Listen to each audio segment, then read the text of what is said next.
Hello everyone, welcome to TSN Education channel. Today we will do class 6th Social and Political Life, chapter 3, What is Government?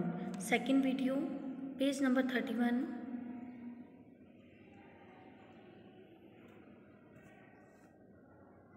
In addition to any actions that government can take, there are also steps that people can take if they feel that a particular law is not being followed. Government जो भी actions लेती है उसमें कुछ step जिसमें कि people ऐसा feel करते हैं कि किसी लॉ को फॉलो नहीं किया जा रहा है गवर्नमेंट के द्वारा. इफ़ अ पर्सन फील्स, अगर पर्सन ऐसा फील करते हैं for example that they were not hired a job because of their religion और कास्ट. उन्हें एक एग्जांपल देखते हैं जहाँ पर किसी पर्सन को जॉब के लिए हायर नहीं किया जाता है उनके कास्ट बैकग्राउंड और उनके रिलीजन के कारण. ही और शी में अप्रोच द कोर्ट, तो वे कोर्ट तक जा सकते हैं and claim that the law is not being followed, और ये क्लेम कर सकते हैं कि लॉ को फॉलो नहीं किया जा रहा. The court can then give orders about what should be done. तब कोर्ट ये ऑर्डर्स देती है कि क्या किया जाना चाहिए. Types of government. Who gives the government this power to make decision and enforce law. Government को इस तरह के डिसीजन लेने की पावर कौन देता है. The answer to this question depends on the type of government there is in a country. इस क्वेश्चन का आंसर इस बात पर डिपेंड करता है कि कंट्री में किस टाइप की गवर्नमेंट है. इन अ डेमोक्रेसी में it is the people who give the government this power. Democracy में, लोकतंत्र में पीपल गवर्नमेंट को ये पावर देते हैं कि वे डिसीजन ले सके. That do this through election in which they vote for particular person. Elections के थ्रू वे किसी पर्टिकुलर पर्सन को इलेक्ट करते हैं. Once elected this person from the government, elected होने के बाद ये पर्सन गवर्नमेंट बनाते हैं. In a democracy the government has to explain its action and defend its decision to the people. Democracy में गवर्नमेंट को जो भी एक्शंस करती है उन्हें एक्सप्लेन करना होता है और जो भी डिसीजन लेती है पीपल को ये डिफेंड करना होता है कि ये एक्शन या स्टेप क्यों लिए गए. Another form of government is monarchy. Another form जो गवर्नमेंट की एक मोनार्की है. द मोनार्क किंग और queen has the power to make decision. जो मोनार्क किंग और क्वीन होते हैं उनके पास डिसीजन लेने की पावर होती है और गवर्नमेंट को रन करने की. The monarch may have a small group of people to discuss matters with. Monarch के पास एक पीपल का स्मॉल ग्रुप होता है जो कि कुछ मैटर्स पर डिस्कस करता है. But the final decision making power remains with the monarch. But जो फाइनल डिसीजन लेने की जो पावर है वह मोनार्क की होती है. अनलाइक अ डेमोक्रेसी में जिस तरह से नहीं कि किंग और क्वीन, डेमोक्रेसी में जिस तरह से ये एक्सप्लेन करना होता है कि एक्शंस क्यों लिए गए हैं, किंग और क्वीन को इस तरह का एक्सप्लेन नहीं करना होता. उनके एक्शंस को एक्सप्लेन नहीं करते हैं किंग और क्वीन, और जो भी डिसीजन लिए हैं उन्हें डिफेंड नहीं करना होता.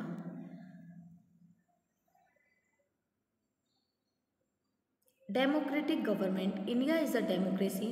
भारत में लोकतंत्र है.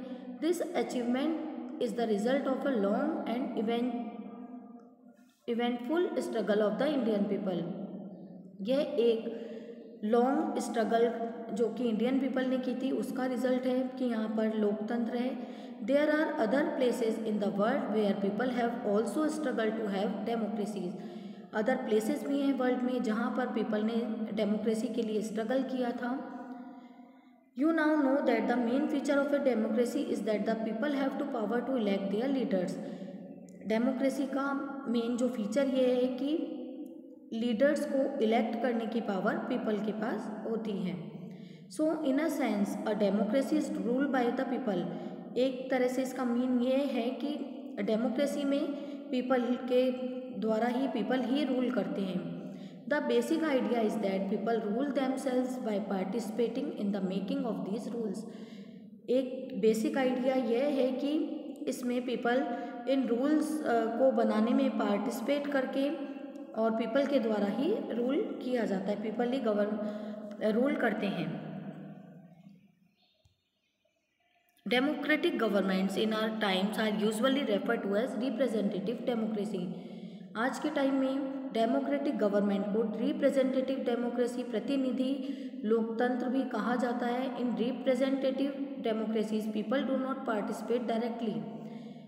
रिप्रेजेंटेटिव डेमोक्रेसीज में जो पीपल हैं वे डायरेक्टली पार्टिसिपेट नहीं करते हैं, इसके बजाय choose their representative through an election process. एक इलेक्शन प्रोसेस के द्वारा वे अपने रिप्रेजेंटेटिव को चूज करते हैं। These representative meet and make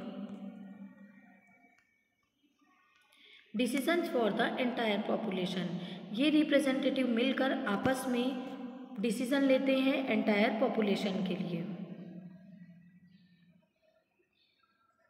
Now where in the world have governments willingly share power?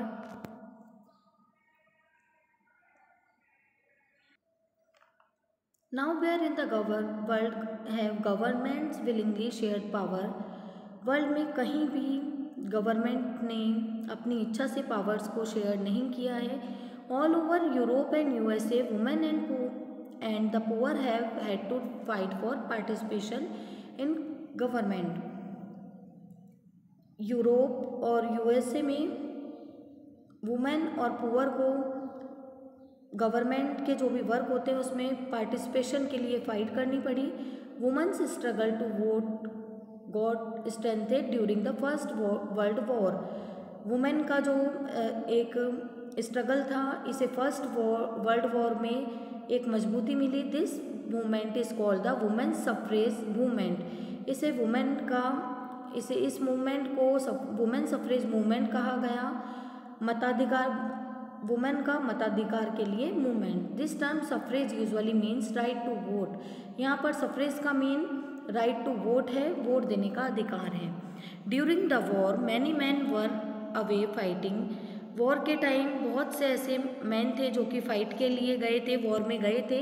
And because of this women were called upon two do work. इसीलिए वहाँ की जो वुमेन थी उन्हें वर्क के लिए बुलाया गया। That was earlier considered man's work. ये वर्क पहले मैन करते थे। Many women began organising and managing different kinds of work. जब वुमेन ने डिफरेंट काइंड्स ऑफ वर्क को ऑर्गेनाइज और मैनेज करना स्टार्ट किया। When people saw this they began to wonder।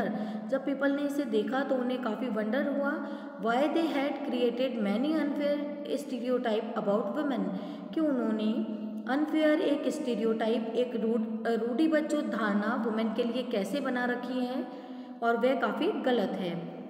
What they were capable of doing कि, और इससे ये क्लियर हो गया कि वुमेन क्या कर सकती हैं। So women began to seen as being equally capable of making decision. इसीलिए वुमेन को भी डिसीजन मेकिंग में इक्वली केपेबल माना गया। The suffragettes demand the right to vote for all women and to get their demands heard they chain themselves to railing in public places. Suffragettes जो भी थे, इस आंदोलन के जो भी क्रांतिकारी जैसे जो लोग थे, ये आंदोलन करने वाले जो भी वुमेन थी, उन्होंने सभी वुमेन के लिए, ऑल वुमेन के लिए राइट टू वोट की डिमांड की और इसे अच्छे से सुना जाए, इसके लिए उन्होंने पब्लिक प्लेसेस पर अपने आप को चेन से बांधा। Many suffragettes were imprisoned. कई जो सफ्रेगेट्स को बंदी बनाया गया जेल में। And went to hunger strike. और कई जगह पर उन्होंने हंगर स्ट्राइक, भूख हड़ताल की। And they had to be fed by force. वहाँ पर उन्हें फोर्स के द्वारा हटाया गया। American women got the right to vote in 1920। American women को वोट के राइट 1920 में मिल गए थे। While women in the UK, जबकि यूके की जो वुमेन हैं उन्हें सेम टर्म्स के जो भी राइट हैं वे 1928 में मिले थे।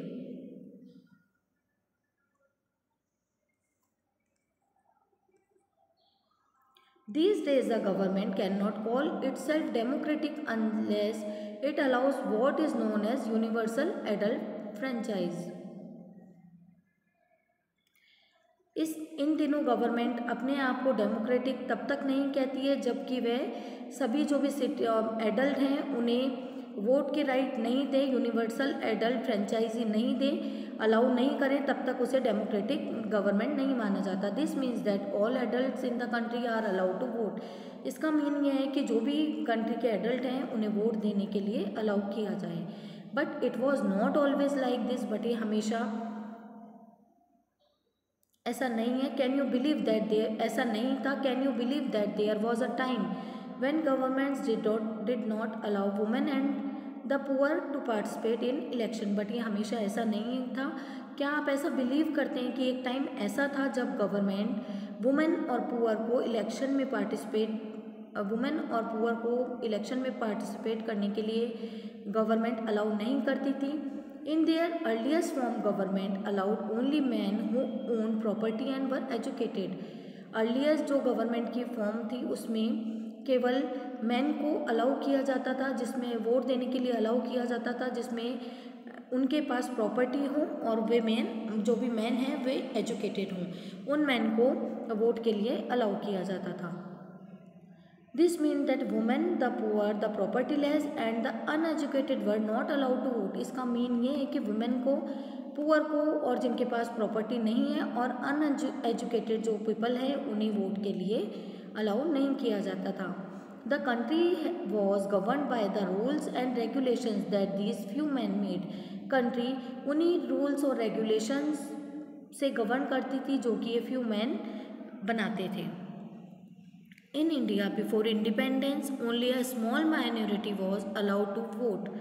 इंडिया में भी इंडिपेंडेंस से पहले एक स्मॉल सी माइनॉरिटी थी जिसे कि वोट के लिए अलाउ किया गया था। They therefore came together to determine the fate of the majority. उन्होंने एक साथ होकर इसके लिए स्ट्रगल किया। Several people including Gandhi ji, कई ऐसे स्मॉल सी जो माइनॉरिटी थी उन्होंने, सभी ने एक साथ मिलकर वोट देने के राइट्स के लिए डिमांड की। Several people including Gandhi ji were shocked at the unfairness of this practice.